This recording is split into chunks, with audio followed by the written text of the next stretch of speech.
Europe Matin.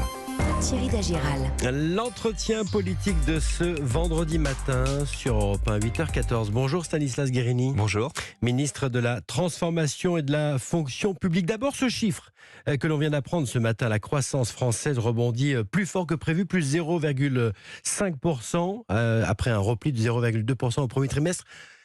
Ça met un peu de baume au cœur.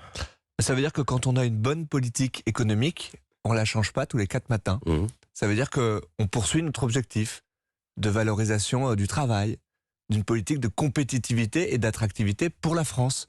Je vous rappelle que ça fait 3 ans que la France est devenue le pays le plus attractif d'Europe pour les investissements. Donc je vois beaucoup de débats, beaucoup parfois de remises en cause de la politique économique.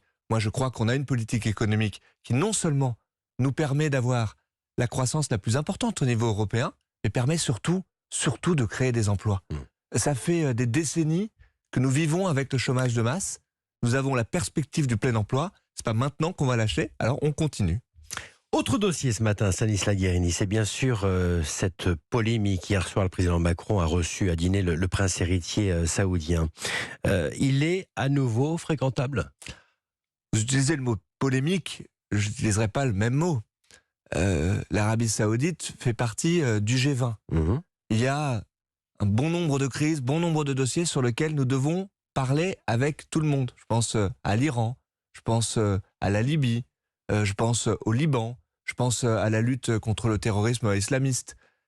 Ce qui serait problématique, c'est de ne pas parler aujourd'hui à tous les acteurs du Moyen-Orient. Et en l'occurrence, Emmanuel Macron parle à tout le monde. Et je crois que s'il y a bien un reproche qu'on ne peut pas faire au président de la République, c'est de ne pas dire toujours les vérités et de ne pas porter la voix de la France, et notamment de ses valeurs. Ben Salman, c'est pas tout le monde. Il faut juste rappeler qu'il y a 4 ans, le journaliste Khashoggi était assassiné. Vous avez raison. Et que le prince héritier est accusé de complicité, de torture, de disparition forcée en lien avec l'assassinat de ce journaliste. Mais parler, ça n'est pas se coucher. Parler, Emmanuel Macron hier soir a abordé le sujet. Dans le monde, il y a des interlocuteurs, il y a des pays qui ne portent pas toutes les mêmes valeurs démocratiques que la France. Je crois que ce qui serait une faute, c'est de ne pas parler, c'est de ne pas chercher à faire avancer les choses. L'Arabie Saoudite s'est réengagée dans des dossiers internationaux desquels il était pour l'instant exclu. C'est ça, cette méthode-là du président de la République. Mais est-ce que le sujet Khashoggi a été abordé hier soir ? Mais le président l'a dit lui-même, l'Élysée l'a fait savoir, les sujets ont été abordés, les sujets démocratiques, y compris les cas individuels que vous mentionnez. Nous avons aujourd'hui des solutions à trouver. Le rôle d'un président de la République, c'est de protéger les Français. Et en l'occurrence, il faut parler avec tout le monde. Il y a des sujets énergétiques, évidemment. Bien sûr. Vous voyez bien quelle est la situation. Vous comprenez, alors, c'est le rôle du président de la République que de faire avancer les dossiers. Vous comprenez la colère des associations de défense des droits de l'homme ? Mais je les entends, évidemment. Mais vous les comprenez et je pense que c'est sain, au fond, que des associations, des parties prenantes puissent porter cette voix-là. Mais ce que je veux leur dire, c'est que les valeurs de la France, la voix de la France, les droits de l'homme, ils ont été portés hier soir, comme toujours, par le président de la République. Mais on est en pleine crise énergétique à venir, en tout cas, et l'enjeu est bien sûr énorme. L'Arabie Saoudite a les moyens de faire baisser les prix du pétrole. L'Arabie Saoudite co-dirige l'OPEP, c'est-à-dire c'est un des principaux pays producteurs de pétrole dans le monde. Nous sommes dans une situation où il faut préparer la France à vivre dans une situation de pénurie. Ça sera certainement le cas sur le gaz. Vladimir Poutine, selon toute probabilité, va finir par fermer le robinet complètement. Il faut trouver des alternatives au pétrole russe. C'est à ça que s'attache le président de la République et c'est son rôle, pleinement son rôle. Stanislas Guerini, autre dossier qui vous concerne directement. 4 mois après la polémique sur le cabinet McKinsey, le gouvernement va plafonner le coût d'émission à 2 millions d'euros dès 2023. 2 millions d'euros par mission. Vous avez enfin tiré les leçons ? Vous savez, ce sujet-là, du recours aux prestations de conseil, c'est un sujet que je prends très au sérieux.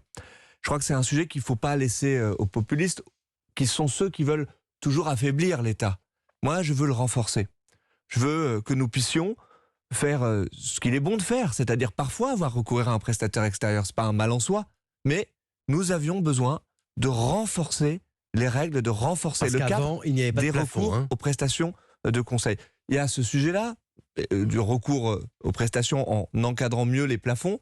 Puis il y a aussi tous les progrès qu'on peut faire pour intégrer plus de règles déontologiques, pour faire en sorte que l'ensemble des contacts entre des cabinets de conseil et des membres du gouvernement, des membres de cabinet, soient faits de façon absolument transparente, qu'on interdise toutes les démarches de démarchage, justement, qu'on puisse avoir des déclarations de conflits d'intérêts potentiels de chacun des consultants qui travaillent sur des dossiers, de faire la transparence, de publier toutes les commandes. Eh bien, tout ceci, c'est ce que nous avons mis dans ce nouveau cadre de recours au cabinet de conseil.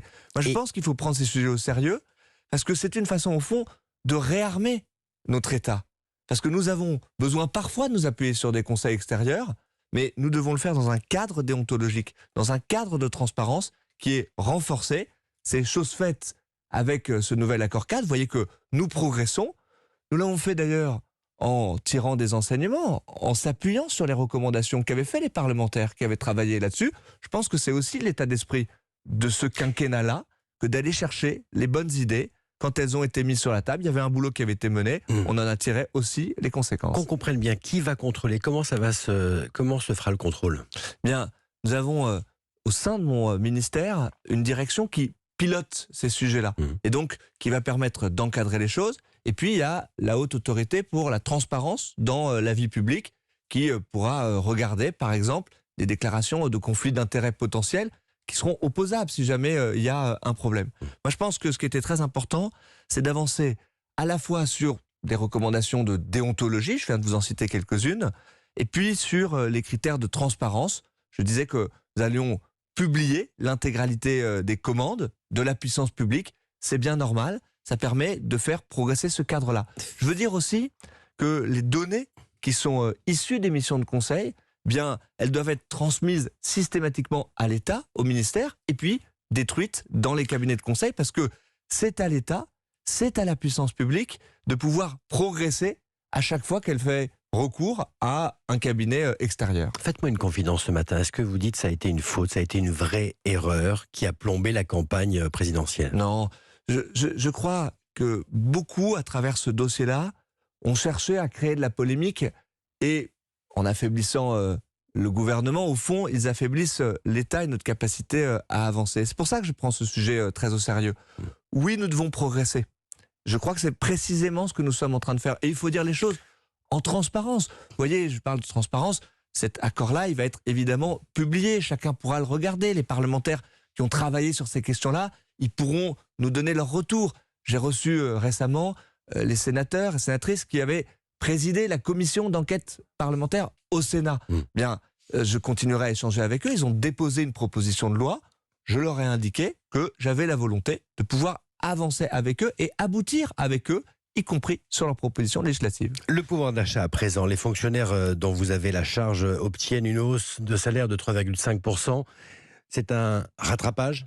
Ils obtiennent une augmentation du point d'indice de 3,5%. De 3,5%. Et ce que je veux préciser, c'est que cette augmentation-là, elle va s'ajouter aux augmentations de salaire qui étaient déjà prévues. Donc en moyenne, ça sera plutôt 5% pour les agents de la fonction publique. C'est important parce que eux aussi, ils font face à l'inflation. Mais soyons honnêtes, c'est un rattrapage. Je voulais les accompagner. Il y a eu gel pendant 5 ans. Oui, mais quand on dit gel pendant 5 ans, on sous-entend parfois qu'il y a eu 0 augmentation de salaire dans la fonction publique. C'est pas le cas. Il y avait des augmentations moyennes, à peu près 1,5% en moyenne. Ça correspondait d'ailleurs à l'inflation. Et donc, ce que nous faisons là, c'est que nous prenons une mesure particulière pour répondre à cette inflation que chacun connaît, dont les agents de la fonction publique, dont je suis le ministre, et c'est mon rôle de les protéger contre cette inflation aussi. Mais ça pose le problème de l'attractivité de la fonction publique. Un rapport avait été remis en février dernier à votre prédécesseur. Qu'est-ce qui va se passer maintenant? Comment on rend le job attractif? Ce que vous dites là, c'est essentiel. C'est ma première priorité, l'attractivité de la fonction publique. Moi, j'ai été très clair avec les organisations syndicales. L'augmentation du point d'indice, c'est une réponse conjoncturelle à la vie chère et au retour de l'inflation. Ça n'épuise pas le sujet de l'attractivité dans la fonction publique. Vous savez, je pense qu'il y a une partie du problème qui se situe sur la fiche de paye. C'est un de mes chantiers prioritaires, que de revoir la façon dont on construit une carrière et le valoriser sur la fiche de paye pour les agents de la fonction publique. Il y a une autre partie qui se joue autour de la fiche de paye, dans le déficit de sens aujourd'hui que ressentent les agents de la fonction publique, parfois dans la qualité de vie au travail, sur des sujets comme par exemple l'accès au logement des fonctionnaires. Et donc c'est tous ces sujets-là que je vais mettre sur la table, je vais le faire à la rentrée avec les organisations syndicales, avec l'ensemble des parties prenantes des services publics au fond, pour pouvoir avancer au début de l'année 2023 et aboutir sur ce grand chantier des carrières et des rémunérations. Donc réunion à la rentrée. Je le fais comme ça parce que à la fin de l'année, nous aurons les élections professionnelles. Et je veux aussi respecter ce temps-là pour les organisations syndicales. J'en profite pour le dire. C'est 5,7 millions de personnes en France, agents de la fonction publique, qui iront voter.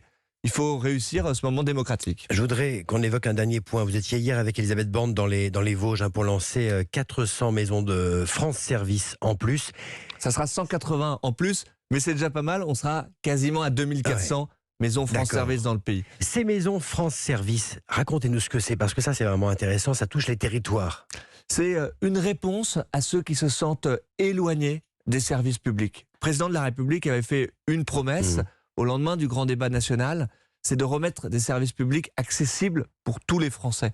Aujourd'hui, avec ces 2400 maisons France Service, bien, nous répondons à cette promesse présidentielle, c'est-à-dire avoir un service public accessible à moins de 30 minutes de l'ensemble, de l'intégralité des Français, et même à moins de 20 minutes pour plus de 9 Français sur 10. C'est une façon de parler au territoire que vous avez sans doute oublié dans le premier quinquennat. Vous dire aussi que quand on rentre dans une maison France Service... C'est une façon de parler à ces territoires que vous avez sans doute oublié. Je n'utiliserai vraiment pas le terme oublié. Beaucoup a été fait pour les territoires, mais là aussi, on doit se parler en franchise, en transparence. C'est vrai que beaucoup de gens étaient de plus en plus éloignés des services publics. Quand vous avez le bureau de poste qui ferme dans votre commune, et ne comprennent pas les décisions prises à Paris. C'est le dernier pan de la puissance et des services publics qui est en train de disparaître. Alors quand nous remettons une maison France Service, hier nous étions dans les Vosges, dans un territoire rural, dans une commune rurale, eh bien nous ramenons de l'État, nous ramenons des services publics dans les territoires. C'est aussi une forme de respect pour ces habitants-là. Et quand on franchit la porte d'une maison France Service, eh bien dans plus de 8 cas sur 10, on voit son problème résolu en repartant de la maison France Service. C'est très important, c'est un service public essentiel.